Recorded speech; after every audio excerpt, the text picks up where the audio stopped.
uzaq dursun. Yəni, mən özüm vallahi namazı qılıram. Yəni qardaş, bir dəfə də olsun mən Qaraçıxır bəlkə də bir Abbaqır Aslandan bəlkə də ora mən 2-3 dəfə gəlmişəm, yoxsa yoxdur. Heç mən ilahiyyata belə getmirəm də. Yəni ancaq namazda keçəndə get.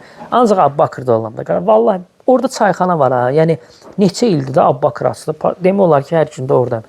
Mən orada çayxanada, yəni cəmi 2 dəfə oturmuşam. Cəmi 2 dəfə. Onu da qardaşlar olub ki, bəs söhbət eləmək istəyirik. Biraz dünyavi söhbətdir də. Yəni məsləhət almaq istəyirik. Demişəm məsciddə olmaz. Amma belə mən orada qəti surətdə oturmuram. Çünki çayxanalar elədir ki, yəni əgər hansısa məsələn burada oturuq çayda, amma burada məqsəd ayrıdır. Amma məqsəd olmadan gəlib oturursansa, o artıq orada Allah zikr olunmayacaqsa, şeytan o artıq ordadır da. Yəni şey eləyəcək. Ona görə o çalışmaq lazımdır ki, o qapıları bağlayasan. Yəni və yaxud da məscidin özündən çıx namazımı qılıram.